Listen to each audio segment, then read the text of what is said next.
നമസ്കാരം. A to Z മറ്റൊരു എപ്പിസോഡിലേക്ക് കൃത്യമായ സ്വാഗതം.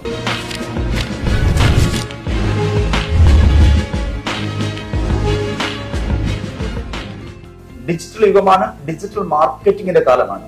ഡിജിറ്റൽ മേഖലയിലുള്ള നിരവധി തൊഴിൽ മേഖലകളെക്കുറിച്ചും നിരവധി തൊഴിലവസരങ്ങളെക്കുറിച്ചും വിവിധ കോഴ്സുകളെക്കുറിച്ചും ഇന്ന് വിശദമായി നമ്മോട് സംസാരിക്കാൻ നമുക്ക് പോകുന്നത് കൊല്ലം ജില്ലയിലെ പുനലൂരിലെ ഡിസൈൻ ആൻഡ് മാർക്കറ്റിംഗ് ഇൻസ്റ്റിറ്റ്യൂട്ടിന്റെ MD ശ്രീ A.J. മുഹമ്മദ് അവർകളാണ്. കൃത്യമായി സ്വാഗതം ചെയ്യാം ശ്രീ A.J. മുഹമ്മദിനെ. സ്വാഗതം സർ. സർ, ഡിജിറ്റൽ മാർക്കറ്റിംഗ് എന്നത് തീർച്ചയായിട്ടും നവീനമായ ഒരു ആശയമാണെന്ന് ഞാൻ പറയും. കാരണം വെച്ചാൽ ഒരുപാട് സ്ഥാപനങ്ങളൊന്നും ഈ ഡിജിറ്റൽ മാർക്കറ്റിംഗ് രംഗത്ത് പുനലൂർ പോലുള്ള ഒരു മേഖലയിൽ, ഒരുപക്ഷെ കൊല്ലം ജില്ല പോലുള്ള ഒരു ജില്ലയിൽ പോലും ഇങ്ങനെയുള്ള സ്ഥാപനങ്ങൾ നിരവധിയായിട്ട് കണ്ടിട്ടില്ല. എന്തുകൊണ്ടാണ് ഇത്തരം ഒരു ആശയവുമായിട്ട് മുന്നിട്ടിറങ്ങാൻ കാരണം? ഒന്ന്, ഡിജിറ്റൽ മാർക്കറ്റിംഗ് എന്ന് പറയുന്നത് ഇപ്പോൾ ഒരു ബൂം ചെയ്തുകൊണ്ടിരിക്കുന്ന ഒരു ഇൻഡസ്ട്രിയാണ്. കാരണം എന്ന് പറഞ്ഞാൽ ഓരോ ഇൻഡസ്ട്രിയിലും അല്ലെങ്കിൽ ഓരോ സ്ഥാപനത്തിനും ഡിജിറ്റലി അവർ വിസിബിൾ ആവണം എന്നുണ്ടെങ്കിൽ ഡിജിറ്റൽ മാർക്കറ്റിംഗ് അത്യാവശ്യമാണ്. ഇപ്പോൾ ഞാൻ പുനലൂർ എന്ന് പറയുന്ന ഒരു റൂറൽ ഏരിയ തിരഞ്ഞെടുക്കാൻ കാരണം എന്ന് വെച്ചാൽ നമുക്ക് ഏകദേശം ഒരു എറണാകുളം അല്ലെങ്കിൽ ഒരു കോഴിക്കോട് മേഖലകളിലാണ് കൂടുതൽ ഇങ്ങനെയുള്ള ഇൻഡസ്ട്രികളും അല്ലെങ്കിൽ അക്കാഡമീസ് ഒക്കെ കണ്ടുവരുന്നത്. അപ്പോൾ നമ്മൾ ഈ റൂറൽ ഏരിയയിലുള്ള ആൾക്കാർക്ക് കൂടുതൽ ആക്സസിബിലിറ്റി, അല്ലെങ്കിൽ എറണാകുളത്ത് പോയി പഠിക്കണം അല്ലെങ്കിൽ കോഴിക്കോട് പോയി പഠിക്കണം എന്നുള്ള ഒരു ബുദ്ധിമുട്ട് ഒന്നാമത്തത്. രണ്ടാമത്തത്, നമ്മുടെ ഈ മേഖലയിൽ നമ്മുടെ ഈ മലയോര പ്രദേശങ്ങളിൽ കൂടുതൽ ഇങ്ങനത്തുള്ള സ്കിൽ ഡെവലപ്മെന്റ് സ്ഥാപനങ്ങൾ വളരെ കുറവാണ്. അപ്പോൾ ഇവിടെ ഉള്ള പ്രാദേശിക ആൾക്കാർക്ക് കൂടുതൽ ഒരു ആക്സസിബിലിറ്റി കിട്ടാനും, പിന്നെ നമ്മുടെ ഈ കൊല്ലം ജില്ല അല്ലെങ്കിൽ ഈ ഒരു തെക്കൻ പ്രദേശങ്ങളിലും ഇത്തരത്തിലുള്ള സ്കിൽ ഡെവലപ്മെന്റ് അക്കാഡമികൾ കൂടുതലായിട്ട് കൊണ്ടുവരിക എന്നുള്ള ആശയത്തിലാണ് നമ്മൾ ഈ ഭാഗം തിരഞ്ഞെടുക്കുന്നത്. സർ, ഡിജിറ്റൽ മാർക്കറ്റിംഗ് രംഗത്ത് നിരവധി തൊഴിലവസരങ്ങൾ ഉണ്ട് എന്നുള്ളത് ശരിയാണ്. പക്ഷെ ഇത് നമ്മുടെ സാധാരണ ജനങ്ങൾക്ക് ഈ മാർക്കറ്റിംഗ് രംഗത്തുള്ള തൊഴിലവസരങ്ങളെ കുറിച്ച് അത്രയൊന്നും അറിയില്ല. ഏതൊക്കെ തൊഴിലവസരങ്ങളാണ് ഡിജിറ്റൽ മാർക്കറ്റിംഗ് രംഗത്ത് ഇപ്പോൾ നിലനിൽക്കുന്നത്? ഡിജിറ്റൽ മാർക്കറ്റിംഗ് എന്ന് പറയുന്നത് നമുക്ക് പറയാം ഒരു ഓഷ്യൻ പോലെയാണ്. അതിൽ ഒത്തിരി അവസരങ്ങൾ വരുന്നുണ്ട്. പിന്നെ നമ്മൾ ഇവിടെ തന്നെ പ്രൊവൈഡ് ചെയ്യുന്നത് ഡിജിറ്റൽ മാർക്കറ്റിംഗിന്റെ അഡ്വാൻസ്ഡ് കോഴ്സസ് വരുന്നുണ്ട്, പിന്നെ ഇന്റർമീഡിയറ്റ് കോഴ്സസ് വരുന്നുണ്ട്, ബേസിക് കോഴ്സസ് വരുന്നുണ്ട്, പിന്നെ അതിൽ തന്നെ ഇ-കൊമേഴ്സ് വരുന്നുണ്ട്, പിന്നെ social media marketing means performance marketing വരുന്നുണ്ട്, പിന്നെ SEO എന്ന് പറയുന്ന ഓർഗാനിക് മാർക്കറ്റിംഗ് വരുന്നുണ്ട്. അപ്പോൾ ഇതെന്ന് പറയുന്ന ഒരു ബഞ്ച് ഓഫ് കോഴ്സസ് ഉൾക്കൊള്ളുന്ന ഒരു മേഖലയാണ് ഡിജിറ്റൽ മാർക്കറ്റിംഗ് എന്ന് പറയുന്നത്. അപ്പോൾ ഓരോ കുട്ടിക്കനുസരിച്ച് അല്ലെങ്കിൽ അവരുടെ കഴിവിനനുസരിച്ച് ഓരോ മേഖലകൾ തിരഞ്ഞെടുക്കുക, അതിൽ അവർ എക്സൽ ആവുക എന്നുള്ളതാണ് ഈ മേഖലയിൽ പൊതുവെ തൊഴിലവസരങ്ങളെ പറ്റി പറയാനുള്ളത്. നിരവധി തൊഴിലവസരങ്ങളാണ് ഈ മേഖലയിലുള്ളത്. പക്ഷെ അപ്പോഴുള്ളൊരു പ്രശ്നം, സാധാരണഗതിയിൽ പല സ്ഥാപനങ്ങളും കോഴ്സുകൾ പ്രൊവൈഡ് ചെയ്യുന്നുണ്ട്. നമ്മൾ തന്നെ ഈ മേഖലയിൽ നിൽക്കുമ്പോൾ നിരവധി വിദ്യാർത്ഥികൾ നമ്മളോട് പറയാറുണ്ട്, ഇന്നടുത്ത് കോഴ്സ് ചെയ്തു. അപ്പൊ അവിടേക്ക് ഒരു പക്ഷെ അക്കാഡമിക് വൈസ് ആയിട്ട് കോഴ്സുകൾ പ്രൊവൈഡ് ചെയ്യുന്നുണ്ടാവും, സിലബസ് അവർ കവർ ചെയ്യുന്നുണ്ടാവും. പക്ഷേ സ്കിൽ ഡെവലപ്മെന്റ് എന്ന് പറയുന്നതാണല്ലോ ഈ മേഖലയ്ക്ക് ഏറ്റവും അത്യാവശ്യമായിട്ട് ആവശ്യമുള്ളത്, അല്ലെ? അവിടെ സ്കിൽ ഡെവലപ്മെന്റ് നമ്മൾ എന്തെല്ലാം അവസരങ്ങളാണ് കുട്ടികൾക്ക് കൊടുക്കുന്നത്? സ്കിൽ ഡെവലപ്മെന്റ് എന്ന് പറയുന്നത് നമ്മൾ ഈ ഡിജിറ്റൽ മാർക്കറ്റിംഗ് കോഴ്സസിന്റെ കൂടെ തന്നെ നമ്മൾ പ്രാക്ടിക്കലി ഉള്ള കാര്യങ്ങളായിട്ട് കൊടുക്കും. ഒന്ന്, നമുക്കൊരു ഏജൻസി ഉണ്ട്. അപ്പോൾ ഏജൻസി ബേസ്ഡ് ആയിട്ടായിരിക്കും അക്കാഡമി റൺ ചെയ്യുന്നത്. ഓരോ സ്റ്റുഡൻസിനും അവരവർക്ക് റിയൽ ആയിട്ടുള്ള പ്രോജക്ട്സിൽ ഇൻവോൾവ് ചെയ്യാനും പിന്നെ റിയൽ ആയിട്ടുള്ള ഗ്രോത്ത് കാണാനും എല്ലാ അവസരം ഉണ്ടാക്കുന്ന രീതിയിലായിരിക്കും നമ്മുടെ കോഴ്സസ് അറേഞ്ച് ചെയ്തിട്ടുള്ളത്. പറയുമ്പോൾ മാത്രമല്ല, നമ്മൾ വളരെ കുറച്ച് ആൾക്കാർ, ക്വാളിറ്റി ആണ് കൂടുതൽ, ക്വാണ്ടിറ്റിയേക്കാൾ നമ്മൾ കൂടുതൽ ഊന്നൽ കൊടുക്കുന്നത്. ഓരോ ബാച്ചിലും ഒരു 15 സ്റ്റുഡൻസ് വെച്ചായിരിക്കും ഉണ്ടായിരിക്കുക. അപ്പോൾ ഓരോ സ്റ്റുഡൻറ്റിനും 1-to-1 അറ്റൻഷൻ കിട്ടാനായിട്ട് ഓരോ മെൻറ്റർ ഉണ്ടാവും. അപ്പോൾ ഓരോ വിദ്യാർത്ഥിയും പഠിക്കുന്നതിനനുസരിച്ച് അവർക്ക് പ്രാക്ടിക്കലി ചെയ്യാനും, ആ പ്രാക്ടിക്കൽ മീൻസ് നമ്മുടെ ക്ലയൻസിന്റെ കൂടെ തന്നെ വർക്ക് ചെയ്യാനും സാധിക്കുന്ന രീതിയിലാണ് നമ്മൾ കോഴ്സസ് ഡിസൈൻ ചെയ്തിട്ടുള്ളത്. അപ്പോൾ അതുകൊണ്ട് തന്നെ അവർക്ക് കൂടുതൽ അതൊരു പ്രാക്ടിക്കൽ ബേസ്ഡ് അല്ലെങ്കിൽ തിയറി ബേസ്ഡ് ആവാതെ ഒരു പ്രാക്ടിക്കൽ ബേസ്ഡ് ലേണിംഗ് ആയിരിക്കും ഉണ്ടാവുന്നത്. സാർ, നമുക്ക് കോഴ്സുകൾ, ഡിഫറെന്റ് കോഴ്സുകൾ സാർ പറഞ്ഞു. ഈ കോഴ്സിന്റെ ഡ്യൂറേഷൻ, വിവിധ കോഴ്സുകൾക്ക് വിവിധ ഡ്യൂറേഷൻ ആയിരിക്കാമല്ലോ, അല്ലെ? അപ്പൊ എങ്ങനെയായിരിക്കും കോഴ്സിന്റെ ഡ്യൂറേഷൻ? നമുക്ക് ഡിജിറ്റൽ മാർക്കറ്റിംഗ് കോഴ്സസ് വരുന്നത് ഒരു 1 month ഉണ്ട്, അതൊരു ബേസിക് കോഴ്സ് ആയിരിക്കും. പിന്നെ 3 monthന്റെ വരുന്നുണ്ട്, അതൊരു ഇന്റർമീഡിയറ്റ് കോഴ്സ് ആയിരിക്കും. 6 month ഉണ്ട്, നമ്മുടെ അഡ്വാൻസ്ഡ് കോഴ്സ് ആയിരിക്കും. പിന്നെ ഗ്രാഫിക് ഡിസൈനിങ് ഉണ്ട്. കൂടെ തന്നെ ഗ്രാഫിക് ഡിസൈനിങ് ഇതുപോലെ ബേസിക്, ഇന്റർമീഡിയറ്റ്, അഡ്വാൻസ്ഡ് കോഴ്സസ് ഉണ്ടാവും. പിന്നെ ഡ്രോപ്പ് ഷിപ്പിങ്ങിന്റെ ക്ലാസ്സസ് ഉണ്ട്. ഇപ്പൊ നല്ല ബൂമായിട്ടിരിക്കുന്ന ഒരു ഇൻഡസ്ട്രി ആണ് ഡ്രോപ്പ് ഷിപ്പിംഗ് എന്ന് പറയും. പല ആൾക്കാർക്കും കൺഫ്യൂഷൻസ് ഉള്ള ഒരു മേഖലയാണ്. ഡ്രോപ്പ് ഷിപ്പിംഗ് ഉണ്ട്, പിന്നെ ട്രേഡിങ്ങിന്റെ ഒരു ബേസിക് ഫണ്ടമെന്റൽസ് പഠിപ്പിക്കുന്നുണ്ട്. പിന്നെ ഓരോ കോഴ്സസിന്റെ കൂടെയും നമ്മൾ ആഡ് ഓൺ ആയിട്ട് ഈ ഇന്റർവ്യൂ ട്രെയിനിങ്, പിന്നെ റെസ്യൂമെ ബിൽഡിങ്, പിന്നെ എഡ്യൂക്കേറ്റ് കമ്മ്യൂണിക്കേഷൻ, പിന്നെ പബ്ലിക് സ്പീക്കിംഗ്, ഇങ്ങനെ കുറച്ച് ആഡ് ഓൺ കോഴ്സസ് കൊടുക്കുന്നത്. കാരണം എന്ന് പറഞ്ഞാൽ ഓരോ കുട്ടി പഠിച്ചിറങ്ങിയതിനു ശേഷം അവർക്ക് ഓരോ ജോലി നേടാൻ പോകുന്ന സമയത്ത്, അല്ലെങ്കിൽ ഒരു ക്ലയന്റിനെ മീറ്റ് ചെയ്യാൻ പോകുന്ന സമയത്ത് അവർ കൃത്യമായിട്ട് അവരുടെ മനസ്സിൽ എന്താണോ ഉള്ളത് അത് പുറത്ത് പ്രകടിപ്പിക്കുക എന്നുള്ളത് വളരെ പ്രധാനപ്പെട്ട കാര്യമാണല്ലോ ഒരു ക്ലയന്റ് ക്ലോസിങ്ങിന് വരുന്ന സമയത്ത്.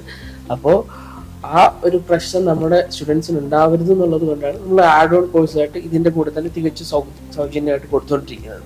സാറേ 1 month മുതൽ കോഴ്സ് സ്റ്റാർട്ട് ചെയ്യുന്നു എന്ന് സാർ പറഞ്ഞു. അവിടെ എനിക്കൊരു സംശയം, ഡിജിറ്റൽ മാർക്കറ്റിംഗ് എന്ന് പറയുന്ന ഒരു വിശാലമായ മേഖലയാണ്. ഈ 1 month ഒരു കോഴ്സ് കൊണ്ട് കുട്ടിക്ക് എത്രമാത്രം സ്കിൽ ഡെവലപ്പ് ചെയ്ത് വരാൻ കഴിയും എന്നൊരു സംശയം എനിക്ക്. സാർ അത് എങ്ങനെ ഈ 1 month കോഴ്സ് കൊണ്ട് എത്രമാത്രം സ്കിൽ ഡെവലപ്പ് ചെയ്യാൻ കഴിയും? നമ്മൾ ഈ 1 month ഒരു ബേസിക് കോഴ്സ് വെക്കാൻ കാരണം തന്നെ ഈ ഡിജിറ്റൽ മാർക്കറ്റിംഗ് പൊതുവെ ഒരു ക്രിയേറ്റീവ് മേഖലയാണ്. മീൻസ് നമ്മുടെ ഉള്ളിലുള്ള സാധനം അല്ലെങ്കിൽ വേറൊരു നമ്മുടെ കൺസ്യൂമറിന്റെ ഒരു നമ്മൾ വിടുന്ന സാധനം അവർക്ക് മനസ്സിലാവണം. ഒരു കസ്റ്റമറിന് അത് ഭയങ്കരമായിട്ട് റിലേറ്റ് ചെയ്യാൻ സാധിക്കണം. അപ്പോൾ പല ആൾക്കാരും പല കോഴ്സസിന്റെ ഈ ആഡ്സ് ഒക്കെ കണ്ടതിന് ശേഷം നല്ല സാലറി ഉണ്ടാവുമല്ലോ, അങ്ങനെയാണെങ്കിൽ ഡിജിറ്റൽ മാർക്കറ്റിംഗ് പഠിക്കാം എന്നുള്ള മേഖലയിലേക്ക് അങ്ങനെ വരാറുണ്ട്. പക്ഷെ അവർക്ക് ഒരു ക്രിയേറ്റീവ് മൈൻഡോ ചിലപ്പോൾ അവർക്ക് ഒരു ആപ്റ്റ് ആയിട്ടുള്ള മേഖല ആയിരിക്കും. അപ്പൊ അത് മനസ്സിലാക്കാനും അതിന്റെ എങ്ങനെയാണ് ഡിജിറ്റൽ മാർക്കറ്റിംഗ് എന്നൊക്കെ മനസ്സിലാക്കാൻ വേണ്ടിയുള്ള കോഴ്സാണ് സത്യം പറഞ്ഞാൽ ബേസിക് എന്ന് പറഞ്ഞാൽ. ഈ ബേസിക്കിൽ നിന്നും എങ്ങനെയാണോ അവരുടെ പെർഫോമൻസ് വരുന്നത് അതിനനുസരിച്ച് അവർക്ക് ഇന്റർമീഡിയറ്റിലേക്കോ അല്ലെങ്കിൽ അഡ്വാൻസിലേക്കോ ഒന്ന് ഷിഫ്റ്റ് ചെയ്യാനുള്ള അവസരം കൂടെ നമ്മൾ കൊടുക്കുന്നുണ്ട്. സാർ അവിടെ നമ്മൾ പറഞ്ഞു ബേസിക് കഴിഞ്ഞു, അത് കഴിഞ്ഞ് അഡ്വാൻസിലേക്ക് പോകുന്നു, അങ്ങനെ വിവിധ തലങ്ങളിലേക്ക് കുട്ടി കയറുന്നു. പക്ഷേ വിവിധ തലങ്ങളിലേക്ക് കുട്ടി കയറുമ്പോൾ ആ കുട്ടിക്ക് ഇപ്പോൾ ഈ ബേസിക് കഴിഞ്ഞ ഒരു കുട്ടിക്ക് ഇതിനോടൊപ്പം തന്നെ ഒരു സപ്പോർട്ട് സെൽ പ്രൊവൈഡ് ചെയ്തുകൊണ്ട് അല്ലെങ്കിൽ സപ്പോർട്ട് സെൽ പ്രവർത്തിച്ചുകൊണ്ട് ആ കുട്ടിക്ക് ജോബ് ഓറിയന്റഡ് ആയിട്ട് ഉള്ള അവസരവും നമ്മൾ പ്രൊവൈഡ് ചെയ്യുന്നുണ്ടോ? അതാണ് ഞാൻ നേരത്തെ പറഞ്ഞത്. നമ്മൾ ആഡ് ഓൺ ആയിട്ട് ഈ കുട്ടികൾക്ക് എങ്ങനെയാണോ ഈ ഒരു ഇന്റർവ്യൂ അറ്റൻഡ് ചെയ്യുന്നത് അതിന്റെ ഒരു മോക്ക് ഇന്റർവ്യൂ നമ്മൾ ഓരോ മൊഡ്യൂൾസിന്റെയും മീൻസ് ഓരോ കോഴ്സിന്റെയും അവസാനത്തെ ഭാഗങ്ങളിൽ നമ്മൾ ആഡ് ചെയ്തിട്ടുണ്ട്. പിന്നെ ഇന്റർവ്യൂ ട്രെയിനിങ് ഉണ്ട്, അവർക്ക് പബ്ലിക് സ്പീക്കിങ്ങിന്റെ സെഷൻസ് കൊടുക്കുന്നുണ്ട്, കമ്മ്യൂണിക്കേഷൻ സ്കിൽസിന്റെ സെഷൻസ് കൊടുക്കുന്നുണ്ട്. ഇതെല്ലാം എക്സ്പെർട്ട് ആയിട്ടുള്ള ആ മേഖലയിലുള്ള ട്രെയിനേഴ്സ് ആയിരിക്കും കൊടുക്കുന്നത്. മാത്രമല്ല നമ്മുടെ ഭാഗത്ത് നിന്ന് ഒരു പ്ലേസ്മെന്റ് സപ്പോർട്ട് ഉണ്ടാവും. പ്ലേസ്മെന്റ് സപ്പോർട്ട് എന്ന് പറഞ്ഞാൽ ആ കുട്ടി ഇവിടുന്ന് പഠിച്ചിറങ്ങി കഴിഞ്ഞാലും അവർക്ക് ഇന്റർവ്യൂ അറ്റൻഡ് ചെയ്യാനുള്ള അവസരങ്ങൾ നമ്മൾ തന്നെയാണ് പ്രൊവൈഡ് ചെയ്ത് കൊടുക്കുന്നത്. അതിനുവേണ്ടി നമുക്കൊരു പ്ലേസ്മെന്റ് സെല്ലാണ്. തീർച്ചയായിട്ടും നമുക്ക് ഈ മേഖലയിലെ എത്തിക്സ് ഒരു പ്രധാന ഘടകമാണല്ലോ അല്ലെ? പ്രത്യേകിച്ച് മാർക്കറ്റിംഗിന്റെ ഡിജിറ്റൽ മാർക്കറ്റിംഗ് രംഗത്ത് പറ്റിക്കപ്പെടുന്നുണ്ട്, അതാണ് വാസ്തവം. സർ, അതില് എപ്പോഴും എത്തിക്സ് മുൻനിർത്തിയാണ് ഈ സ്ഥാപനം പ്രവർത്തിക്കുന്നതെന്നും ഞാൻ ഈ സ്ഥാപനത്തെ കുറിച്ച് മനസ്സിലാക്കിയത് എങ്ങനെയാണ് എത്തിക്സിന് വാല്യൂസിന് കൂടുതൽ ഇമ്പോർട്ടൻസ് കൊടുക്കുന്നുണ്ടെന്ന. സർ, എങ്ങനെയാണ് നമുക്ക് വാല്യൂസ് അങ്ങനെ മെയിൻറ്റെയിൻ ചെയ്ത് പോകാൻ സ്ഥാപനത്തിന് കഴിയും? നമുക്കാണെങ്കിൽ നമ്മൾ പഠിപ്പിക്കുന്ന ഒരു എത്തിക്കൽ ഡിജിറ്റൽ മാർക്കറ്റിംഗ് എന്ന് വേണമെങ്കിൽ പറയാം. കാരണം എന്ന് വെച്ചാൽ പല സ്ഥാപനങ്ങളിലല്ല പല പഠിപ്പിക്കുന്ന സ്ഥലങ്ങളിലും മീൻസ് ചില ഒരു നാമമാത്രമായിട്ടുള്ള ഇൻസ്റ്റിറ്റ്യൂട്ട് എന്ന് പറയുമല്ലോ. അപ്പൊ അവിടെകളിൽ ഈ ഫേക്ക് ആയിട്ടുള്ള മീൻസ് അവരെ പഠിപ്പിക്കാനായിട്ട് ചില സ്ക്രീൻഷോട്ടുകൾ പ്രൊവൈഡ് ചെയ്തിട്ടോ അങ്ങനെയൊക്കെ പഠിപ്പിക്കാറുണ്ട് പല സമയത്ത്. അത് കുട്ടികളെ സത്യം പറഞ്ഞാൽ ഇത്ര വലിയ റിസൾട്ട് നമുക്ക് പെട്ടെന്ന് ഉണ്ടാക്കാൻ പറ്റും, അല്ലെങ്കിൽ ഇതൊക്കെയാണ് ഡിജിറ്റൽ മാർക്കറ്റിംഗ് എന്ന് വിചാരിച്ച് പഠിക്കുന്ന ആൾക്കാർ വെറും തിയറി മാത്രം പഠിച്ചിട്ട്. പക്ഷെ നമ്മൾ അതുകൊണ്ടാണ് ഞാൻ നേരത്തെ മെൻഷൻ ചെയ്ത പോലെ നമുക്ക് നല്ലൊരു ഏജൻസി ഉണ്ട്, അതിലവർക്ക് വർക്ക് ചെയ്യാൻ സാധിക്കും. പിന്നെ നമ്മൾ വർക്ക് ചെയ്യുന്ന ഈ ക്ലയൻസിന്റെ റിസൾട്ട് ആയിരിക്കും ഇവരെ പഠിപ്പിക്കുന്നത്. അപ്പോൾ എങ്ങനെയാണ് ഒരു റിസൾട്ട് ഉണ്ടാവുന്നത്, റിയൽ റിസൾട്ട് ഏതാണ്, പിന്നെ റിയൽ ഗ്രോത്ത് എന്താണ് എന്നുള്ളത് ഇവർക്ക് കണ്ട് മനസ്സിലാക്കാനും അതിനനുസരിച്ച് അവർക്ക് ഇമ്പ്രൂവ് ചെയ്യാനോ അല്ലെങ്കിൽ മാത്രമല്ല നമ്മളെ എക്സ്പേർട്ടായിട്ടുള്ള നമ്മുടെ ടീം മെമ്പേഴ്സുമായിട്ട് അവർക്ക് ഇന്ററാക്ട് ചെയ്യാനും അവർക്ക് കൂടുതൽ ഡൗട്ട്സ് ഒക്കെ ക്ലിയർ ചെയ്ത് കറക്റ്റായിട്ടുള്ള പ്രാക്ടിക്കൽ ഡിജിറ്റൽ മാർക്കറ്റിംഗിനെയാണ് നമ്മൾ ക്രിയേറ്റ് ചെയ്യാൻ ഉദ്ദേശിക്കുന്നത്. ഡിജിറ്റൽ മാർക്കറ്റിംഗ് അനുദിനം വളർന്നുകൊണ്ടിരിക്കുന്ന ഒരു മേഖലയാണ്. ഒരുപാട് തൊഴിലവസരങ്ങൾ ഈ മേഖലയിൽ ഉണ്ട്. പക്ഷെ സാധാരണ ജനങ്ങളെ സംബന്ധിച്ചിടത്തോളം, ഒരു സാധാരണ സ്റ്റുഡന്റിനെ സംബന്ധിച്ചിടത്തോളം അല്ലെങ്കിൽ ഒരു ഉദ്യോഗാർത്ഥിയെ സംബന്ധിച്ചിടത്തോളം ഈ അവസരം അല്ലെങ്കിൽ ആ ഒരു വലിയ മേഖലയെ കുറിച്ച് അവർക്ക് അറിയില്ല എന്നുള്ളതാണ് വാസ്തവം. അവർ പല മേഖലകളിലേക്ക്, ഒരു പക്ഷേ വിദേശ രാജ്യങ്ങളിലേക്കൊക്കെ പല മേഖലകൾ തപ്പിപ്പോകുന്നുണ്ട്. പക്ഷെ ഈ മേഖലയിലെ സാലറിയെ കുറിച്ചോ അല്ലെങ്കിൽ അതിന്റെ പേ സ്കെയിലിനെ കുറിച്ചോ അവിടെ കിട്ടാനുള്ള സാധ്യതയുള്ള പെർക്കിനെ കുറിച്ചൊന്നും നമ്മുടെ സാധാരണ മനുഷ്യർക്ക് അറിയാൻ സാധ്യതയില്ല. സർ, ആ സാലറിയെ കുറിച്ചിട്ടും അവർ കിട്ടാനുള്ള ആ പെർക്കിനെ കുറിച്ചുമൊക്കെ സർ ഞങ്ങളുടെ പ്രേക്ഷകർക്ക് വേണ്ടി ഒന്ന് പറയാം. പൊതുവെ ഒരു ന്യൂ ജനറേഷൻ അല്ലെങ്കിൽ ഇപ്പോഴൊക്കെ പാസ് ഔട്ട് ആവുന്ന കുട്ടികൾക്ക് പല ആൾക്കാർ ഒരു ഭൂരിഭാഗം ആൾക്കാർക്കും ഏകദേശം അറിയാം ഈ മേഖലയെ പറ്റി. ഡിജിറ്റൽ മാർക്കറ്റിംഗ് എന്താണ്, മീൻസ് അവർ ഡെയിലി കാണുന്നത് ഇത് തന്നെയാണ്, അവരുടെ ഫോണിൽ വരുന്നത് പരസ്യങ്ങൾ കാര്യങ്ങളൊക്കെയാണല്ലോ. അപ്പൊ ഇതിലെ സാലറിയെ പറ്റി പറയുമ്പോൾ അത് totally depends on the performance ആണ്. മീൻസ് എങ്ങനെയാണോ ഈ കുട്ടി പെർഫോം ചെയ്യുന്നത്, അവർ നേരത്തെ ചെയ്തിട്ടുള്ള പ്രോജക്ട്സിനനുസരിച്ച് അല്ലെങ്കിൽ അവർക്ക് കൊടുത്തിട്ടുള്ള റിസൾട്ടിനനുസരിച്ചൊക്കെയാണ് പൊതുവെ ഒരു കമ്പനി നോക്കുമ്പോൾ ഒരു പെർഫോമൻസ് ആയിട്ട്, മീൻസ് ഒരു സാലറിക്ക് വേണ്ടി പരിഗണിക്കുന്ന കാര്യങ്ങൾ. അല്ലാതെ ഒരു സർട്ടിഫിക്കറ്റ് ഉണ്ട് എന്നുള്ള രീതിയിൽ ഈ മേഖലയിൽ അതിന് സർട്ടിഫിക്കറ്റ് പഠിച്ച് ഒരു കോഴ്സ് കംപ്ലീറ്റ് ചെയ്ത് അവർക്ക് കിട്ടും. പക്ഷെ ആ ഒരു പെർഫോമൻസ് അല്ലെങ്കിൽ ഒരു പെർഫോം ചെയ്യാനുള്ള ഒരു എബിലിറ്റി ഉണ്ടാകുന്നത് അവർ ഓരോ ദിവസവും ഇംപ്രൂവ് ചെയ്യുമ്പോഴാണ്. അപ്പോൾ സാലറി പൊതുവെ ഒരു വേഗ ഐഡിയ പറയുകയാണെങ്കിൽ നമുക്ക് ഏകദേശം ഒരു നല്ല ഒരു സ്ഥാപനങ്ങളിലൊക്കെ ആണെങ്കിൽ ഒരു 30 എബോവ് ആയിരിക്കും കൂടുതലും വരുന്നത്. പിന്നെ റൂറൽ ഏരിയാസിലൊക്കെ ആകുമ്പോൾ മേ ബി അതിന്റെ സ്കെയിലിലുള്ള വ്യത്യാസങ്ങൾ ഉണ്ടായിരിക്കാം. പക്ഷെ മാത്രമല്ല ഇതിൽ വേറൊരു അവസരം എന്ന് പറഞ്ഞാൽ ഇത് ഫ്രീലാൻസിങ് ഭയങ്കരമായിട്ട് ചെയ്യാൻ പറ്റുന്ന ഒരു മേഖലയാണ്. മീൻസ് ലോകത്ത് എത്രമാത്രം കമ്പനികളുണ്ടോ അത്രയും മാത്രം ഡിജിറ്റൽ മാർക്കറ്റേഴ്സിന് ആവശ്യമുണ്ട്. മീൻസ് എല്ലാ കമ്പനികൾക്കും വേണ്ടത് ഒരു ഓൺലൈൻ വിസിബിലിറ്റിയാണ്. കൂടുതലും ആൾക്കാരും ഓൺലൈനിലേക്ക് ചുരുങ്ങുന്ന ഒരു കാലമാണ്. അപ്പോൾ ഈ വിസിബിലിറ്റി അവർക്ക് ഉണ്ടാക്കി കൊടുക്കാൻ ആർക്ക് കഴിയുന്നോ അതിനനുസരിച്ച് അവർ സാലറി കൊടുക്കാനും മാത്രമല്ല അവർക്ക് ഈ മാർക്കറ്റിങ്ങിലൂടെ ആണല്ലോ അവർ സെയിൽ നടക്കുന്നത്. അപ്പൊ അതിനനുസരിച്ചുള്ള മാറ്റങ്ങൾ വരുത്താൻ പല കമ്പനികളും തയ്യാറാവാറുണ്ട് സാലറി വെച്ച് നോക്കുമ്പോൾ. മാത്രമല്ല ഒരു ഫ്രീലാൻസിങ്ങിന്റെ ഞാൻ മെൻഷൻ ചെയ്തായിരുന്നല്ലോ. ഫ്രീലാൻസിങ് എന്ന് പറയുമ്പോൾ നമുക്ക് ഒത്തിരി മേഖലകളുണ്ട്. അവർ നമ്മുടെ സോഷ്യൽ മീഡിയ വഴി നമ്മൾ ആരാണ്, നമ്മുടെ പെർഫോമൻസ് എങ്ങനെയാണെന്നുള്ള നമുക്ക് കാണിക്കാം. അപ്പൊ അതിനനുസരിച്ച് നമുക്ക് വേണമെങ്കിൽ ഒരു കമ്പനിയെ അപ്രോച്ച് ചെയ്യാം, അവർക്ക് വേണ്ട നീഡ്സ് സാറ്റിസ്ഫൈ ചെയ്ത് കൊടുക്കാം. അപ്പൊ അതിനനുസരിച്ച് നമ്മൾ എന്താണോ പറയുന്നത്, നമ്മൾ ഇത്ര റിസൾട്ട് കൊടുക്കുന്നുണ്ടെങ്കിൽ നമുക്ക് അതിനനുസരിച്ച് അവർക്ക് പേ ചെയ്യാം എന്നുള്ള രീതിയിൽ ഫ്രീലാൻസിങ്ങിന്റെ ഓപ്ഷൻ ഭയങ്കര കൂടുതലാണ്. ഹാൻസം സാലറി ഉണ്ട് ഈ മേഖലയിൽ എന്നാണ് നന്നായിട്ട് ഇംപ്രൂവ് ചെയ്യുന്ന ഒരാൾ, മീൻസ് ഡെയിലി അപ്ഡേഷൻ വരുന്ന ഒരു മേഖലയാണ് എന്ന് പറഞ്ഞാൽ. ഇപ്പൊ ഇന്ന് ചെയ്യും പോലെ ആയിരിക്കില്ല നാളെ ചിലപ്പോൾ ആഡ് ചെയ്യേണ്ടി വരിക. അതിൽ ചെറിയ ചെറിയ മാറ്റങ്ങൾ, ബേസ് ഒന്നാണ്, പക്ഷെ അതിലുള്ള ചെറിയ ചെറിയ മാറ്റങ്ങൾ വരാം. അതെല്ലാം കൃത്യമായിട്ട് അപ്ഡേറ്റഡ് ആയിട്ട് നമ്മൾ കൃത്യമായിട്ട് ഒരു പ്രാക്ടിക്കൽ രീതിയിൽ ഒരു എന്താണ് മാറിക്കൊണ്ടിരിക്കുകയാണെങ്കിൽ നമുക്ക് ഒത്തിരി അവസരങ്ങൾ വരാനും ഒത്തിരി പേയ്മെന്റ് കിട്ടാനും സാധിക്കും ഈ മേഖലയിൽ. പക്ഷേ എനിക്ക് തന്നെ ഒരു മന്ത്ലി ഒരു 1 to 2 lakhs വാങ്ങുന്ന ഒരു ഇന്റർമീഡിയറ്റ് ഡിജിറ്റൽ മാർക്കറ്റിംഗ് വരെ. അഡ്വാൻസ്ഡ് ആകുമ്പോൾ അത് ഡിപ്പെൻസ് ആണ്. അപ്പോൾ ഓരോ കമ്പനികൾക്കും അവർ ചെയ്യുന്ന റിസൾട്ടിനനുസരിച്ചായിരിക്കും ചെയ്യാൻ പറ്റും. പിന്നെ നല്ല റിസൾട്ട് കൊടുക്കുകയാണെങ്കിൽ നമുക്ക് ഡിമാൻഡ് ചെയ്യാനുള്ള ഒരു ഓപ്ഷനും കൂടി ഇതിനകത്ത് ഉണ്ട്. സത്യം അപ്ഡേഷന്റെ കാര്യം പറഞ്ഞു വെച്ചാൽ എത്രമാത്രം നമ്മുടെ മാർക്കറ്റുമായിട്ട് അപ്ഡേറ്റ് ചെയ്യുന്നു അല്ലെങ്കിൽ ആഡ് ചെയ്യുന്നില്ല, അതിലെ അപ്ഡേഷൻസ് എത്രമാത്രം നടത്തുന്നതിനനുസരിച്ച് സാലറി കൂടുന്നു. അവിടെ നമുക്ക് ചോദിക്കാനുള്ള ഒരു ചോദ്യം എന്താ വെച്ചാല്, സ്വാഭാവികമായിട്ടും ഇവിടുത്തെ ഒരു കോഴ്സ് ചെയ്തു സാറിന്റെ സ്ഥാപനത്തെ കുറിച്ച് ഞാൻ ഒന്ന് എടുത്തു ചോദിക്കുകയാണ്. കാരണം അധികം ഇങ്ങനെയുള്ള സ്ഥാപനങ്ങൾ ഇല്ലാത്തതുകൊണ്ടാണ് ഞാൻ സാറിന്റെ സ്ഥാപനത്തിലേക്ക് ആ സ്ഥാപനത്തെ ബേസ് ചെയ്തുകൊണ്ട് വരുന്നത്. കാരണം കൂടുതൽ വിദ്യാർത്ഥികൾക്ക് ഒരുപക്ഷെ പ്രയോജനപ്രദമാകുമെന്ന് വിചാരിച്ചിട്ടാണ്, മറ്റു സ്ഥാപനങ്ങൾ സൈറ്റ് ചെയ്യാനില്ലാത്തതുകൊണ്ട്. അപ്പൊ അവിടെ നമ്മളിവിടെ ഒരു കോഴ്സ് ചെയ്യുന്ന ഒരു കുട്ടിയെ സംബന്ധിച്ചിടത്തോളം നാളെ ആ കുട്ടിക്ക് ഒരു അപ്ഡേഷൻ ആവശ്യമുണ്ട്, എന്തെങ്കിലുമൊക്കെ കുട്ടിക്ക് സംശയം ഉണ്ടാകാം. എവിടെയെങ്കിലും ഒരു ഫേമിൽ കുട്ടി ജോയിൻ ചെയ്ത് സ്വാഭാവികമായിട്ട് ഒന്നുണ്ടാകാം, കുറെ സംശയങ്ങൾ ഉണ്ടാകാം. സോ അങ്ങനെയാണെങ്കിൽ അതിനുള്ള സപ്പോർട്ടിംഗ് സിസ്റ്റം നമ്മൾ എങ്ങനെ പ്രൊവൈഡ് ചെയ്യുന്നുണ്ടോ? ഓരോ കുട്ടിയും നമ്മുടെ ഇവിടെ ജോയിൻ ചെയ്യുന്നതോടുകൂടി നമ്മളൊരു കമ്മ്യൂണിറ്റിയാണ്.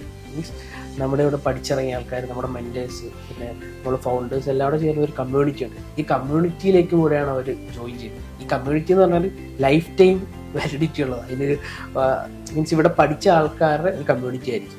അല്ലെങ്കിൽ നമുക്ക് എന്ത് സംശയങ്ങൾ വന്നാലും അതിൽ ചോദിക്കാനും പിന്നെ എന്തെങ്കിലും അപ്ഡേഷൻസ് വരുന്നത് അതിലൂടെ അറിയിക്കാനൊക്കെ ആയിട്ടുള്ള ഒരു കമ്മ്യൂണിറ്റിയാണ്.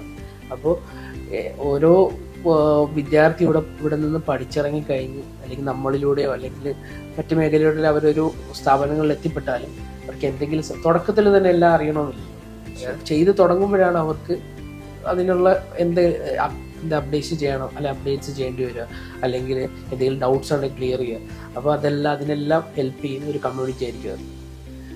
അതാണ് ഈ കമ്മ്യൂണിറ്റിയോടൊപ്പം തന്നെ നമ്മുടെ മെന്റേഴ്സും ഈ കമ്മ്യൂണിറ്റിയിലെ മെമ്പേഴ്സ് ആയിരിക്കും. Means students as a whole ഒരു കമ്മ്യൂണിറ്റി എന്നുള്ളതല്ല, മെന്റേഴ്സും കൂടെ ചേർന്നിട്ടുള്ളതാണല്ലോ ഇവരുടെ ഈ കറക്റ്റ് ആയിട്ടുള്ള ഗൈഡൻസ് കിട്ടും. പിന്നെ മാത്രമല്ല ഇവർക്ക് ബാച്ച് കഴിഞ്ഞ് ആണെങ്കിലും അവര് വർക്ക് ചെയ്ത് തുടങ്ങി കുറച്ച് കഴിയുമ്പോൾ ഇവരും എക്സ്പേർട്ടായി മാറും. അപ്പം ബാക്കിയുള്ള പിന്നാലെ വരുന്ന സ്റ്റുഡൻസിനോ അല്ലെങ്കിൽ അവരുടെ ബാച്ചിൽ തന്നെ ഉണ്ടായിരുന്ന ആൾക്കാർക്കോ ഓരോ ചോദ്യങ്ങൾ വരുമ്പോൾ കൃത്യമായിട്ടുള്ള ഉത്തരം പറയാൻ ഇവർക്ക് തന്നെ സാധിക്കും. അതായത് എക്സ്പേർട്ട് ആവുന്നതോടുകൂടി എന്ത് ക്വസ്റ്റ്യനും ഉത്തരം നൽകുക എന്നുള്ളത് അവരിൽ തന്നെ സാധിക്കും. മെന്റേഴ്സ് അതിനെ കൂടുതൽ ഹെൽപ്പ് ചെയ്യണമെന്ന് വരുന്നത് തുടക്കത്തിൽ മാത്രമേ അതിൻ്റെ ഒരു ഓപ്ഷൻ വരുന്നുള്ളൂ. ബാക്കി അവർ തന്നെ മൊത്തത്തിലൊരു കമ്മ്യൂണിറ്റിയായി അവരുടെ ചോദ്യങ്ങളും ഉത്തരങ്ങളൊക്കെ ആയിട്ടുള്ള ഒരു നല്ലൊരു പ്രൊഡക്റ്റീവ് ആയിട്ടുള്ള കമ്മ്യൂണിറ്റിയാണ് നമ്മൾ ഉദ്ദേശിച്ചത്. ഇവിടെ ഞാൻ ഒരല്പം ഞാൻ ഡീവിയേറ്റ് ചെയ്യാണ്. എന്താ വെച്ചാല് ഇപ്പൊ ഇന്ത്യ വളരെ വേഗത്തിൽ ഡെവലപ്പ് ചെയ്തുകൊണ്ടിരിക്കുന്ന രാജ്യമാണ്. മാർക്കറ്റിംഗിന്റെ രംഗത്ത് നിന്നല്ല എല്ലാ മേഖലയിലും ഇന്ത്യ ഡെവലപ്പ് ചെയ്തുകൊണ്ടിരിക്കുന്നത്. പക്ഷെ എന്നാൽ പോലും നമ്മുടെ യുവതലമുറയെ സംബന്ധിച്ചിടത്തോളം അവര് വിദേശ രാജ്യങ്ങളാണ് തീർച്ചയായിട്ടും അവരുടെ ലക്ഷ്യം എന്ന് പറയുന്നത്. നമ്മുടെ ഈ ഡിജിറ്റൽ മാർക്കറ്റിംഗിന് വിദേശ രാജ്യങ്ങളിൽ എങ്ങനെയാണ് സാധ്യത? എങ്ങനെയാണ്? ഞാൻ പറഞ്ഞതുപോലെ ഡിജിറ്റൽ മാർക്കറ്റിംഗ് എന്ന് പറഞ്ഞാൽ വേറെ ഇന്ത്യയിലുള്ള ആൾക്കാർക്ക് വേണ്ടി മാത്രമുള്ള അല്ലല്ലോ. മീൻസ് ലോകത്ത് എവിടെയുള്ള കമ്പനീസിനാണെങ്കിലും വേണ്ട ഒരു കാര്യമാണ് ഡിജിറ്റൽ മാർക്കറ്റിംഗ് എന്ന് പറയുന്നത്. അപ്പോൾ ഇന്ത്യയിൽ മാത്രം സാധ്യത എന്നുള്ളതിനേക്കാൾ ഉപരി ലോകത്തെല്ലായിടത്തും ഒരേപോലെ സാധ്യതയുള്ള ഒരു മേഖലയാണ് ഡിജിറ്റൽ മാർക്കറ്റിംഗ് എന്ന് പറയുന്നത്. ഒരു വെബായിട്ട് മാറുന്നത് മൊത്തത്തിൽ എല്ലാവർക്കും വേണമല്ലോ. എല്ലാ കമ്പനികളും ഓൺലൈനിൽ വിസിബിലിറ്റി ആണ് ആഗ്രഹിക്കുന്നത്. അപ്പൊ അത് വേണ്ടത്, അത് ചെയ്യേണ്ടത് ഈ ഡിജിറ്റൽ മാർക്കറ്റേഴ്സ് ആണ്. സർ, തീർച്ചയായിട്ടും എനിക്ക് ലോങ് ടേം ഗോൾസിനെ കുറിച്ചിട്ട്, സ്ഥാപനത്തിന്റെ ലോങ് ടേം ഗോൾസിനെ കുറിച്ചിട്ട്, അല്ലെ ഡിജിറ്റൽ മാർക്കറ്റിംഗിന്റെ നാളത്തെ ഒരു ഭാവി എന്ന് പറയുന്നുണ്ടല്ലോ. പ്രത്യേകിച്ചും എയുടെ കാലമാണ്. നമുക്ക് എ ഒന്ന് കടന്നിട്ട് എനിക്ക് തോന്നുന്നു അപ്പുറത്തേക്ക് കടക്കായിരിക്കും. അപ്പൊ എയുടെ ഒരു കാലമാണല്ലോ സർ. ഈ എ വരുമ്പോഴത്തേക്കും കുറെ അവസരങ്ങൾ കുറയും എന്നൊക്കെ ഒരു അങ്ങനെയൊക്കെ പറയപ്പെടുന്നുണ്ട്. പക്ഷേ ഞാൻ അങ്ങനെ വിശ്വസിക്കുന്നില്ല. കാരണം വെച്ചാൽ എ വരുമ്പോഴത്തേക്കും എയുടെ മുകളിലേക്ക് മാൻ പവർ എന്തായാലും ആവശ്യം വരും. ഈ ഡിജിറ്റൽ മാർക്കറ്റിംഗ് രംഗത്ത് എയുടെ കടന്നുവരവ് ഏതെങ്കിലും രീതിയിൽ അത് മാർക്കറ്റിംഗിനെ ബാധിക്കുമോ? അത് ഈ മേഖലയിലേക്ക് ഇറങ്ങുന്ന ഉദ്യോഗാർത്ഥികളെ അത് ബാധിക്കാൻ സാധ്യതയുണ്ടോ? മാർക്കറ്റേഴ്സിനെ റീപ്ലേസ് ചെയ്യല്ല ചെയ്യുന്നത്. അവർക്ക് കുറച്ച് എംപവർമെന്റാണ് കൊടുക്കുന്നത്. എന്ന് പറഞ്ഞാൽ അവരുടെ പ്രൊജക്ട്സിൽ അല്ലെങ്കിൽ അവരുടെ ക്യാമ്പയിൻസിലെല്ലാം എയുടെ കടന്നവരോടുകൂടി കൂടുതൽ ടൂൾസ് ആയിട്ട് മാറുക എന്നുള്ളതാണ്. നമ്മുടെ ഭാഷയിൽ പറഞ്ഞാൽ ടൂൾസ് ആണ് സത്യം പറഞ്ഞാൽ ഓരോ എയും. അപ്പോൾ ഈ ഓരോ സെയിൽ ചെയ്യാൻ മീൻസ് ഓരോ സെയിൽ ക്യാമ്പയിൻ ചെയ്യാനാണെങ്കിലും അല്ലെങ്കിൽ ഓരോ ക്യാമ്പയിൻസ് റൺ ചെയ്യുമ്പോഴാണെങ്കിലും അല്ലെങ്കിൽ ഓരോ വീഡിയോ പ്രൊഡക്ഷൻ ആണെങ്കിലും മീൻസ് വെബ്സൈറ്റ് ഡെവലപ്മെന്റിലാണെങ്കിലും പിന്നെ ഓർഗാനിക് മാർക്കറ്റിംഗ് മീൻസ് ഇതിന്റെ കാര്യത്തിലാണെങ്കിലും കൂടുതൽ അവരെ ഹെൽപ്പ് ചെയ്യുകയാണ് ചെയ്യുന്നത്. പതുക്കെ ചെയ്യേണ്ട ഒരു പ്രോസസ്സിനെ കുറച്ചും കൂടെ ഒന്ന് സ്പീഡപ്പ് ആക്കാനാണ് ഹെൽപ്പ് ചെയ്യുന്നത്. അല്ലാതെ റീപ്ലേസ് ചെയ്യലോ ഒരിക്കലും. മീൻസ് നന്നായി ട്രെയിൻ ചെയ്തുകൊണ്ടിരിക്കുന്ന എപ്പോഴും പറയുന്ന പോലെ അപ്ഗ്രേഡ് ചെയ്തുകൊണ്ടിരിക്കുന്ന ഒരു മാർക്കറ്ററിനെ ഒരിക്കലും റീപ്ലേസ് ചെയ്യല്ല ചെയ്യുന്നത്. അവർക്ക് കുറച്ച് എംപവർമെന്റ് കൊടുക്കുകയാണ് ചെയ്തുകൊണ്ടിരിക്കുന്നത്. മുന്നേ ഒരിക്കലും നമുക്ക് മുകളിലേക്ക് കൃത്യമായ അപ്ഗ്രഡേഷൻ, അതാണ് എപ്പോഴും പറയാനുള്ളത്. കൃത്യമായ പഠിക്കുക പോവുക എന്നുള്ളതിനേക്കാൾ ഉപരി പഠിച്ചു കഴിഞ്ഞിട്ടും ഓരോ ദിവസവും മാറിക്കൊണ്ടിരിക്കുന്ന ട്രെൻഡ്സിനെ പറ്റി മനസ്സിലാക്കുക, അതിനുവേണ്ടി വർക്ക് ചെയ്യുക, പ്രാക്ടിക്കലായിട്ട് ചെയ്തു നോക്കുക, അതുവഴി ഒരു എക്സ്പേർട്ടായി മാറുക എന്നുള്ളതാണ് പറയാനുള്ളത്. അല്ലാതെ ഒരു കോഴ്സ് കംപ്ലീറ്റ് ആയി എന്ന് വെച്ചിട്ട് ചിലപ്പോൾ എന്താ നല്ലൊരു മാർക്കറ്ററായി മാറാമെന്ന് ചിലപ്പോൾ ജോലി കിട്ടിയിട്ടുണ്ടാവും. പക്ഷെ കൃത്യമായിട്ട് അപ്ഗ്രേഡ് ചെയ്തില്ലെങ്കിൽ അടുത്ത ആളെ റീപ്ലേസ് ചെയ്യും. അപ്പോൾ കൃത്യമായി അപ്ഗ്രേഡ് ചെയ്ത് പഠിച്ച് മുന്നോട്ട് പോകുക എന്നുള്ളത് മാത്രമേ ഇതിൻ്റെ അകത്ത് വരുന്നു. അത് ചിലപ്പോൾ ഏത് മേഖലയാണെങ്കിലും ചിലപ്പോൾ സ്പേസ് കുറവായിരിക്കും. പക്ഷെ കൃത്യമായി നമ്മൾ അപ്ഗ്രേഡ് ചെയ്തില്ലെങ്കിൽ എന്തായാലും ഒരു റീപ്ലേസ്മെന്റ് ഉറപ്പായിരിക്കും. ഇപ്പൊ പറഞ്ഞു വരുന്നത് നിരവധി അവസരങ്ങൾ അല്ലേ നമ്മുടെ ഉദ്യോഗാർത്ഥികളെ സംബന്ധിച്ചിടത്തോളം മറ്റേത് മേഖലയേക്കാൾ ഇനി ഫ്യൂച്ചറിൽ ഏറ്റവും കൂടുതൽ അവസരങ്ങൾ ഉണ്ടാകുന്നത് ഡിജിറ്റൽ മാർക്കറ്റിംഗിലായിരിക്കണം. അല്ലാതുള്ള മാർക്കറ്റിംഗ് ഒക്കെ ഏകദേശം കഴിഞ്ഞിരിക്കുന്നു അല്ലെ. എല്ലാം ഡിജിറ്റലിലേക്ക് മാറുന്നു. മോട്ടോർ എയർപ്ലെയിൻ വരെയുള്ള ഏത് സാധനം എടുത്താലും ആളുകൾ ഈ മേഖലയിലേക്ക് മാറിക്കഴിഞ്ഞിരിക്കുന്നുണ്ട് അല്ലെ. അപ്പൊ സാർ, നമ്മുടെ ലോങ് ടേം ഗോളിനെ കുറിച്ചും കൂടെ നമുക്ക് സംസാരിച്ചാൽ, നമ്മുടെ ഈ സ്ഥാപനത്തിന്റെ ഒരു ലോങ് ടേം ഗോൾ എന്ന് വെച്ചാൽ നമുക്കൊരു ഒരു ടാലന്റ് ഹബ്ബാക്കി മാറ്റുക എന്നുള്ളതാണ് ഉദ്ദേശിക്കുന്നത്. വെറും ഒരു ക്വാളിറ്റി ഇല്ലാത്ത ഒരാളെ ഇവിടെ നിന്ന് പഠിച്ചു വിടുന്നതിനെ മീൻസ് പഠിച്ചു കഴിഞ്ഞ് പോകുന്നതിനേക്കാൾ ഉപരി നമ്മൾ തന്നെ ഫുള്ളി സപ്പോർട്ട് ചെയ്ത് അവരെ ആ മേഖലയിലെ എക്സ്പേർട്ടാക്കി മാറ്റുക എന്നുള്ളതാണ് നമ്മുടെ ലക്ഷ്യം. അതിനുവേണ്ടിയാണ് ഞാൻ നേരത്തെ പറഞ്ഞ പോലെ വളരെ ചുരുങ്ങിയ ആളായിരിക്കും ഓരോ ബാച്ചിലുണ്ടായിരിക്കുക. 15 പേര് മാത്രമേ ഉണ്ടാവും. അവരെ കൃത്യമായി മെയിൻറ്റെയിൻ ചെയ്യാൻ മീൻസ് അവരെ മോണിറ്റർ ചെയ്യാൻ മെൻറ്റേഴ്സ് ഉണ്ടാവും. പിന്നെ അവർക്കിപ്പോൾ ഇൻ്റർവ്യൂവിൻ്റെ സമയമാകുമ്പോൾ അല്ലെങ്കിൽ ഓരോ കോഴ്സ് കഴിയുന്നതിന് തൊട്ട് മുന്നേ ഇങ്ങനത്തുള്ള add on certification add on courses കൊടുക്കുക. അപ്പോൾ ഒരു പേഴ്സണാലിറ്റി ഡെവലപ്പ് ചെയ്തെടുക്കുക. പിന്നെ ഇവിടെ നിന്ന് പോകുന്ന ഓരോ കുട്ടിയും നമ്മുടെ അംബാസിഡർ, നമ്മളെന്താണോ അതിനെയാണ് ഓരോ കുട്ടിയും റെപ്രസെൻറ്റേറ്റ് ചെയ്യുന്നത്. അപ്പോൾ അതിനനുസരിച്ച് അവർ വളരുന്നതിലൂടെ നമ്മളും കൂടെയാണ് വളരുന്നത് എന്നുള്ള ഒരു ചിന്താഗതിയാണ് നമുക്ക്. ഈ ഒരു ടാലന്റ് എക്കോസിസ്റ്റം ഉണ്ടാക്കിയെടുക്കുക എന്നുള്ളതാണ് നമ്മുടെ ഒരു വിഷൻ. ഒരു ക്വാളിറ്റി ക്വാണ്ടിറ്റിയേക്കാൾ ഉപരി എന്നുള്ളതാണ്.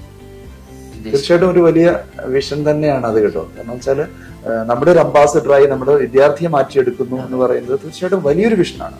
തീർച്ചയായിട്ടും ഒരുപാട് ഉയരങ്ങളിൽ സ്ഥാപനത്തിന് എത്താൻ കഴിയും. നമ്മൾ യഥാർത്ഥത്തിൽ നേരത്തെ തന്നെ ചോദിക്കേണ്ട ഒരു ചോദ്യമായിരുന്നു, ഏത് ഏജ് ഗ്രൂപ്പിലുള്ളവർക്കാണ് ഈ കോഴ്സിലേക്ക് ജോയിൻ ചെയ്യാൻ പറ്റുക? കാരണം വെച്ചാൽ ഇപ്പൊ +2 കഴിഞ്ഞ് അങ്ങനെ ഒരു ബേസിക് ക്വാളിഫിക്കേഷൻ ഉണ്ടോ? ഏത് ഏജ് ലിമിറ്റ് ഉണ്ട്? ചില കോഴ്സുകൾക്കാണെങ്കിൽ ഒരു 20-ൽ താഴെ, അല്ലെങ്കിൽ ചിലതിനാണ് 25, അങ്ങനെ ഒരു age limit, upper age limit അല്ലെങ്കിൽ ലോവർ ഏജ് ലിമിറ്റ്, അങ്ങനെ ഒരു ഏജ് ലിമിറ്റ് ഈ കോഴ്സിനുണ്ടോ? ഇതിന്റെ ഏറ്റവും വലിയ പ്രത്യേകത പറയുന്നത് ഏജ് ലിമിറ്റ് എന്ന് പറയുന്നത്, അല്ലെങ്കിൽ നമുക്കൊരു കരിയർ ഗ്യാപ്പ് വന്നിട്ടുണ്ടാവാം, അല്ലെങ്കിൽ നമ്മളൊരു വീട്ടമ്മയാവാം, കുറച്ച് വയസ്സായ ആളാവാം, വേണമെന്നുണ്ടെങ്കിൽ ഫ്രഷർ ആവാം. ഇങ്ങനെയുള്ള ഏത് മേഖലയിലുള്ള ആൾക്കാർക്കും ഏത് ഏജ് ഗ്രൂപ്പിലുള്ള ആൾക്കാർക്കും ചെയ്യാൻ പറ്റുന്ന ഒരു സ്കിൽ ഡെവലപ്മെന്റ് കോഴ്സാണ് ഡിജിറ്റൽ മാർക്കറ്റിംഗ്. അല്ലെങ്കിൽ ഒരു ഇൻകം ജനറേറ്റ് ചെയ്യാൻ പറ്റുന്നതാണ്. ഗ്രാഫിക് ഡിസൈനാണ്, കുറച്ച് ക്രിയേറ്റീവ് ആയിട്ടുള്ള ആൾക്കാരൊക്കെ ആണെങ്കിൽ ഗ്രാഫിക് ഡിസൈനൊക്കെ ചെയ്യാം. പിന്നെ ഡിജിറ്റൽ മാർക്കറ്റിംഗ്, നേരത്തെ ഞാൻ പറഞ്ഞ ഡ്രോപ്പ് ഷിപ്പിങ്ങിന്റെ വരുന്നത്, ട്രേഡിങ്, ഇതിനൊന്നും ഒരു ഏജ് ലിമിറ്റ് നമുക്ക് പറയാൻ പറ്റില്ല. നമ്മുടെ പെർഫോമൻസ് ബേസ് ആയിരിക്കും. നമ്മൾ എങ്ങനെ പെർഫോം ചെയ്യുന്നു അതിനനുസരിച്ച് നമുക്ക്. അതെ, നമ്മൾ ഇങ്ങനെ ആലോചിക്കുന്നുണ്ട്, വേണമെങ്കിൽ ഇങ്ങനെ വീട്ടമ്മമാർക്കായിട്ടുള്ള ഒരു ബാച്ച്, അങ്ങനെ എന്തെങ്കിലും ഇങ്ങനെ മീൻസ് അവർക്ക് കൂടുതൽ കാര്യങ്ങൾ ചെയ്യാനുണ്ടാവും. മീൻസ് ഒത്തിരി ഒരു ഏജ് ഗ്രൂപ്പിന്റെ കൂടെ ആണെങ്കിൽ ചിലപ്പോൾ അവർക്ക് പഠിക്കാനുള്ള ഒരു കപ്പാസിറ്റി കൂടുതലായിരിക്കും മറ്റുള്ളവരെ കൂടി ഇരിക്കുന്നതിനൊക്കെ. അപ്പം അങ്ങനെയൊക്കെ ഒരു ബാച്ച് ആലോചിക്കുന്നുണ്ട്. പിന്നെ എന്തായാലും ഇപ്പം നമ്മൾ ജനറലായിട്ടാണ് ചെയ്തുകൊണ്ടിരിക്കുന്നത്. ഇതിൽ ആർക്ക് വേണമെങ്കിലും അഡ്മിഷനൊക്കെ എടുക്കാം. പിന്നെ അവരുടെ പെർഫോമൻസിനനുസരിച്ച് അവർക്ക് മാറ്റങ്ങളുണ്ടാവും. അപ്പോൾ നേരത്തെ പറഞ്ഞ പോലെ അപ്ഗ്രേഡ് ചെയ്യുക, വളരുക, ഈ ഇൻഡസ്ട്രിയിൽ തിളങ്ങുക എന്നാണ് ഏറ്റവും വലിയ മോട്ടോ എന്ന് പറയുന്നത്. അപ്പൊ ഞാൻ ഇത്രയും പറഞ്ഞു വന്നതിൽ നിന്ന് ഞാൻ മനസ്സിലാക്കിയത്, ഒരുപാട് അവസരങ്ങളുള്ള ഒരു കോഴ്സാണ് തീർച്ചയായിട്ടും ഈ ഡിജിറ്റൽ മാർക്കറ്റിംഗ് എന്ന് പറയുന്ന ഈ മേഖല എന്ന് ഞാൻ മനസ്സിലാക്കുന്നു അല്ലേ. അതോടൊപ്പം തന്നെ സാലറി, നല്ല ഹൈ സാലറി കിട്ടാൻ സാധ്യതയുള്ള, കാരണം അവനൊരു സ്കില്ലൊന്ന് അപ്ഗ്രേഡ് ചെയ്ത് വെച്ച് കഴിഞ്ഞാൽ തീർച്ചയായിട്ടും ഒരുപാട് സാലറി കിട്ടാൻ സാധ്യതയുള്ള മേഖലയാണ്. വിദേശ രാജ്യങ്ങളിൽ പോലും ഒരുപാട് സ്കോപ്പുള്ള ഒരു കോഴ്സാണിത്. മാത്രമല്ല ഇവിടെ അപ്ഡേറ്റ് ചെയ്യാനുള്ളത്, നമുക്കൊരു ഇത് പഠിച്ചു കഴിഞ്ഞാലും ഒരു ഓൺട്രപ്രണർഷിപ്പ് മേഖലയിലൊക്കെ പോകാനുള്ള ഒരു അവസരം കൂടി. ഫ്രീലാൻസ് ഞാൻ നേരത്തെ പറഞ്ഞ പോലെ, പിന്നെ കൺസൾട്ടേഷൻ ചെയ്യാം, പിന്നെ ഈ ഓൺട്രപ്രണേഴ്സ് ആവാം. മീൻസ് അവരുടെ സ്വന്തമായിട്ടുള്ള ഏജൻസീസ് ഒക്കെ സ്റ്റാർട്ട് ചെയ്യാൻ നമ്മുടെ ഭാഗത്തു നിന്നുള്ള നമ്മുടെ ഹെൽപ്പ് ഉണ്ടാവും. മാത്രമല്ല അവർക്ക് അതിനുള്ള കപ്പാസിറ്റി ഉണ്ടെങ്കിൽ അതിനുള്ള എങ്ങനെയാണോ ചെയ്യേണ്ടത് ഫുൾ ഗൈഡൻസ് നമ്മുടെ ഭാഗത്തുനിന്നും ഉണ്ടാവും. ഞാൻ പറയാൻ വിട്ടുള്ളത് തീർച്ചയായിട്ടും. അപ്പോൾ ചുരുക്കി പറഞ്ഞാല് ഫ്യൂച്ചറിൽ നമ്മുടെ യൂത്ത് എന്നല്ല, അതിനും അപ്പുറത്തുള്ളവർ, വീട്ടമ്മമാർ ഉൾപ്പെടെയുള്ള ഏജ് ലിമിറ്റ് ഇല്ലാതെ ഏത് പ്രായത്തിലുള്ളവർക്കും തിരഞ്ഞെടുക്കാൻ പറ്റിയ ഒരു മേഖലയാണ് ഈ ഡിജിറ്റൽ മാർക്കറ്റിംഗ്. മാത്രമല്ല വേണമെങ്കിൽ വീട്ടിലിരുന്ന് വർക്ക് ചെയ്യാം അല്ലേ. അതൊരു പഠിക്കാനും പറ്റും വീട്ടിലിരുന്ന്. നമുക്ക് ഓൺലൈൻ ബാച്ചസും ഉണ്ട്, ഓഫ്ലൈൻ ബാച്ചസും. അതിനെ കുറിച്ച് ഒന്ന് വിശദമാക്കാം. നമ്മുടെ കോഴ്സിന്റെ ആ pattern, offline batch, online batch, അങ്ങനെയുള്ള ആ ഒരു, കാരണം ചില വീട്ടമ്മമാർ വീട്ടിലിരുന്ന് തന്നെ പഠിക്കാൻ ആഗ്രഹിക്കുന്നവരെ സംബന്ധിച്ചിടത്തോളം ആ ഒരു കോഴ്സിനെ കുറിച്ച് ആ സ്വഭാവം പറയും. ഓഫ്ലൈൻ ബാച്ച് ഉണ്ട് നമുക്ക്, ഞാൻ പറഞ്ഞ പോലെ 3 മന്തിൻ്റെതുണ്ട്, 1 മന്തിൻ്റെതുണ്ട്, 6 മന്ത് ഉണ്ട്. പിന്നെ നമുക്ക് വീക്കെൻഡ് ബാച്ച് ഉണ്ട്. ഇപ്പം ഈ വർക്കിംഗ് പ്രൊഫഷണൽസ് ഒക്കെ ആണെങ്കിൽ അവർക്ക് വീക്കെൻഡ്സിൽ മാത്രമേ ക്ലാസ് അറ്റൻഡ് ചെയ്യാൻ പറ്റൂ. പിന്നെ നമുക്ക് നൈറ്റ് ബാച്ച് വരുന്നുണ്ട്, പിന്നെ റെഗുലർ ബാച്ച്. ഇതാണ് നമ്മുടെ ഒരു പാറ്റേൺ എന്ന് പറയുന്നത് കോഴ്സസിന്റെ. ചിലപ്പം ഡിജിറ്റൽ മാർക്കറ്റിംഗിന്റെ വിവിധ മേഖലകളെ കുറിച്ച് ഞങ്ങളുടെ പ്രേക്ഷകർക്ക് വിശദമായൊരു ഇൻഫർമേഷൻ പ്രൊവൈഡ് ചെയ്തു എന്നുള്ളതാണ്. തീർച്ചയായിട്ടും ഒരുപാട് പേർക്ക് അറിയാത്തതും ഒരുപാട് പേർക്ക് കടന്നു വരാൻ പറ്റുന്നതുമായൊരു മേഖലയാണ് ഡിജിറ്റൽ മാർക്കറ്റിംഗ് എന്ന് തീർച്ചയായിട്ടും നമുക്ക് മനസ്സിലാവുന്നുണ്ട്. ഇതിലൂടെ ഒരുപാട് സാലറി ഉണ്ടാക്കാനും അതുപോലെ വീട്ടിലിരുന്ന് പോലും ജോലി ചെയ്യാനും വർക്കിംഗ് വിമനായിട്ടുള്ള അല്ലെങ്കിൽ ഹൗസ് വൈഫ് ആയിട്ടുള്ള ആളുകൾക്ക് ഒക്കെ ഈ മേഖലയിൽ കടന്നു വരാൻ പറ്റും എന്ന് നമുക്ക് മനസ്സിലാവുന്നുണ്ട് അല്ലെ. തീർച്ചയായിട്ടും വളരെ ഇൻഫോർമേറ്റീവ് ആയിരുന്നു ഈ സെഷൻ. സർ, ഒരുപാട് നന്ദിയുണ്ട്. So thank you. നിരവധി തൊഴിലവസരങ്ങളാണ് ഡിജിറ്റൽ മാർക്കറ്റിംഗ് രംഗത്ത് ഇപ്പോൾ നിലനിൽക്കുന്നത്. ഇനി അനുദിനം വികസിച്ചുകൊണ്ടിരിക്കുന്ന ഈ മേഖലയിലേക്ക് നിരവധി തൊഴിൽ അവസരങ്ങൾ ഇനിയും ക്രിയേറ്റ് ചെയ്തിരിക്കുന്നു. പ്രത്യേകിച്ചും AI വരവോടുകൂടി ഈ മേഖല കൂടുതൽ സജീവമാകുകയാണ്, കൂടുതൽ വിശാലമാകുകയാണ്. കൂടുതൽ തൊഴിലവസരങ്ങളും കൂടുതൽ സ്ഥാപനങ്ങളെയും പരിചയപ്പെടുത്തുന്ന A to Z മറ്റൊരു എപ്പിസോഡുമായി ഉടൻ കാണാം. Thank you.